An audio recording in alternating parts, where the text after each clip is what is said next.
परिवर्तन में, कानून में परिवर्तन संशोधन लाने की जो ताकत है वह संसद को है, लेकिन संसद से देश संतुष्ट नहीं।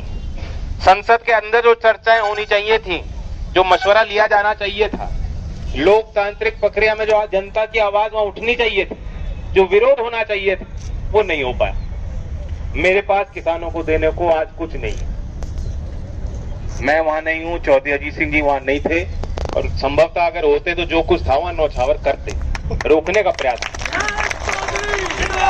लेकिन अभी चौधरी साहब ने बताया चौधरी चरण सिंह जी के इतिहास के संबंध में, अगर कोई जानता है, क्षेत्र का बच्चा जानता है कि चौधरी चरण सिंह जी और उनके परिवार की क्या सोच थी। आपने उनको खड़ा किया, ताकत दी। आप लोगों का आशीर्वाद नहीं होता, क्षेत्र इस धरती का आशीर्वाद नहीं होता, तो इस देश में झोपड़ में रहने वाले किसान को हिम्मत नहीं मिलती कि हम सरकार को हिला सकते हैं। आपके इस दृढ़ निश्चय के आगे सरकार झुकेगी। किसान झुकना नहीं जानता। तपती गर्मी हो, सर्दी हो, सब कुछ अगर देश में कोई झेल सकता है वो किसान और किसान का खून है। मेरे पास देने को कुछ नहीं, लेकिन मेरा खून मुझे ललकार रहा था, इसलिए मैं यहाँ खड़ा हूं आपके साथ। और एक दूसरे का सहारा बनके ही रास्ता बनेगा। लोहा गर्म है। मैं जानता हूं कि सुप्रीम कोर्ट के 2 दिन के टिप्पणी से और फैसले से थोड़ी राहत, थोड़ी सी सांस किसानों को मिली, लेकिन थोड़ी सी है, ज्यादा नहीं। समझ रहे हो इशारे को? अब नौजवान तो जानते हैं, क्रिकेट देखते हैं, टेस्ट मैच होता है, टेस्ट मैच में ड्रिंक्स इंटरवल होता है, चाय के लिए ब्रेक होता है, लेकिन बैट्समैन जो अपने ग्लव उतार लेता है, वापस पवेलियन नहीं लौटता हो कि मैच खत्म हो लिया, और तुरंत चाय पी के तुरंत फिर जो है बल्ला संभालना पड़ता है। यहाँ किसानों की भी वही स्थिति है। अगर आप लौट जाओगे सोच के लड़ाई लड़ ली, जीत गए, ध्यान करो पिछले लोकसभा चुनाव में काउंटिंग हो रही थी, कभी मैं आगे कभी पीछे, और थोड़ा मैं आगे होता था, आप जो है राहत की सांस लेते थे कि होलिया काम जीत गए। ऐसे ही था कि नहीं? लेकिन आखिर में परिणाम उल्टा पाया। तो इस लड़ाई में भी सतर्क रहना पड़ेगा, सतर्क। जब तक स्थायी समाधान नहीं होता, और स्थायी समाधान मोटा मोटी सब जान रहे, सब क्या मांग क्या है?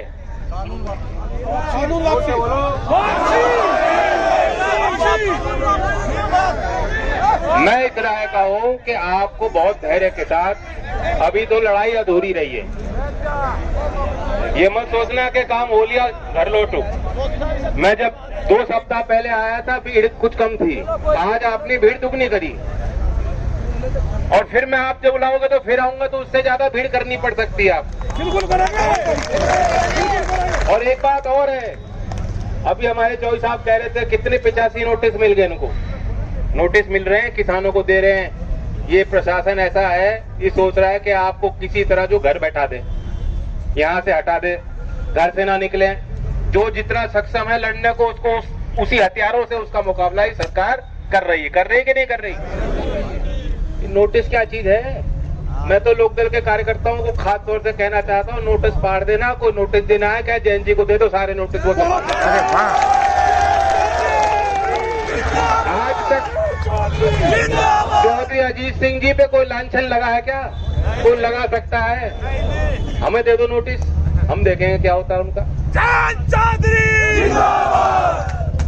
ज्यादा मैं समझता हूँ कि इसलिए आंदोलन जारी रहेगा। हालांकि फैसला किसान आंदोलन के जो मुख्य संगठन हैं, जो लीडरशिप ले रहे हैं, नेतृत्व की भूमिका में है, ये प्रतिक्रिया वह देंगे। लेकिन मेरा मानना है कि अभी किसानों का विश्वास सरकार पे नहीं। सरकार पहली बार झूठ नहीं बोल रही, कई बार झूठ बोल चुकी। मैं आपको याद दिलाता हूँ, मोदी जी ने 2016 में जो वादा किया था, बड़ा वादा, किसान की आय को दुगना करेंगे। उन्होंने समय सीमा निर्धारित करी थी कि 2022 तक। 2016 में घोषणा की, 6 साल में जो है उनको डबल करनी थी इनकम्स। कोई योजना नहीं थी, घोषणा पहले कर दी। उसके बाद कमेटी गठित की गई। 2 साल 2018 तक कमेटी की कोई रिपोर्ट नहीं आई। जो उसके कमेटी के चेयरपर्सन दलवाई साहब थे, 2018 में उन्होंने रिपोर्ट सौंपी सरकार को कि दुगनी कैसे होगी। 2019 जुलाई तक आप उनके बयान देखोगे, वो कह रहे हैं कि 2022 तक दुगनी करेंगे। और अब जो है जून 2020 में उन्होंने कह दिया अब 2022 नहीं होगा, 2024 तक दुगनी होगी। तो ये तो आप देख लो, समय सीमा खुद ही सरकार निर्धारित करती है, उसको चेंज कर देती है। कहीं ऐसा तो नहीं केंद्र सरकार ने सुप्रीम कोर्ट का सहारा लेके और ये इस तरह की कमेटी का गठन कराया उससे सुप्रीम कोर्ट से, कहीं ऐसा तो नहीं है? अब देखिए, मैं सुप्रीम कोर्ट पे लांछन तो नहीं लगाऊंगा, लेकिन हाँ, जो ये गलत प्रथाएं स्थापित हुई हैं, गलत परंपराएं स्थापित हुई हैं पिछले 6 साल में, जहाँ संस्थाओं में जो रीढ़ की हड्डी दिखनी चाहिए थी, या जो अलग उनको एक स्टैंड लेना चाहिए था लोकहित में, जनहित में, जनतंत्र की रक्षा करने के लिए, कई मौक़ों पर वह जनता की नज़र में गिरे। और जो एक गलत परंपरा ये स्थापित हुई कि जो जज हैं और चीफ जस्टिस हैं वो रिटायर हो जाते हैं, उसके बाद जो है अच्छे मलाईदार पोस्ट कहा जाएगा, सरकार कहीं ना कहीं उनको एडजस्ट करने की कोशिश करती है, चाहे राज्यपाल बनाए चाहे सांसद बनाए। इससे भी कोर्ट के प्रति लोगों का विश्वास कमजोर हुआ। ये ठीक है, उनका अधिकार है, as a citizen of India कोई उन पर रोक नहीं तकनीकी तौर पे, लेकिन नैतिक तौर पे अगर आप पूछें आम आदमी से, और जो आंदोलन कर रहे हैं किसान, अगर उनसे जाके पूछें, या किसान अभी पूरी तरह कोर्ट पर विश्वास करते हैं या कोर्ट की मानेंगे, तो मुझे लगता है दोनों ही पहलू, चाहे सरकार हो चाहे कोर्ट, किसान अभी इंतजार करना चाहता है। किसान मोर्चा के कुछ लोग कह रहे हैं जब तक स्थायी समाधान किसान को दिखेगा नहीं, वे किसान हटेंगे नहीं। किसान मोर्चा के कुछ लोग सुप्रीम कोर्ट का जो है, अधूरी जीत कुछ नहीं होती, अधूरी जीत कुछ नहीं होती। काउंटिंग में मैं चुनाव जीत रहा था, मैं हार गया, तो परिणाम तो यही हुआ, मैं हार गया। तो अभी कोई जीत नहीं है जब तक किसान मोर्चा के लोग कह रहे हैं कि राजनीतिक लोगों को भी आंदोलन में साथ आना चाहिए। हम यही तो कह रहे हैं कि हमारे यहाँ पे मंच पे ना हो, लेकिन उन्हें क्षेत्र में जाके जागरूकता फैलानी चाहिए कृषि विरोध बिल के विरोध में। ठीक बात है, उसी तरह उसी पहल को लेकर मैं भी चल रहा हूँ, कोशिश कर रहा हूँ, और हमारे नेता भी जा रहे हैं। बिल्कुल मैं इस बात से सहमत हूँ, पॉलिटिकल पार्टीज की अपनी भूमिका है, आंदोलन के सहारे अगर परिवर्तन हो तो हम उसका स्वागत करें।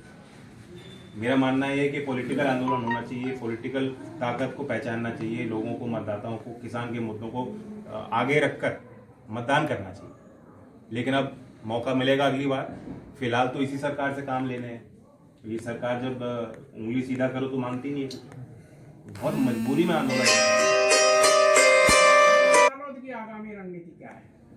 देखिए, अभी हम सपोर्ट कर रहे हैं लगातार, गाजीपुर भी गया, सिंधु भी गया, शाहजहाँपुर बॉर्डर भी गया, और बवाल में भी गया, मैं आगे, तो निचले स्तर पे भी लोगों पे इसका प्रभाव पड़ता है। नहीं, इस तरह जैसे गांव का एक आम आदमी है, उसे नोटिस दे दिया शांति भंग की, ऐसे मुचल के कराओ, ये कराओ, यानी हर गांव में 20-30 लोगों को कर रखी। इसमें कोई आपका बयान नहीं है, इसमें लोग प्रताड़ित किया जा रहा है। ये तो 5 साल झेलना ही पड़ेगा ना योगी बाबा, और चारा क्या।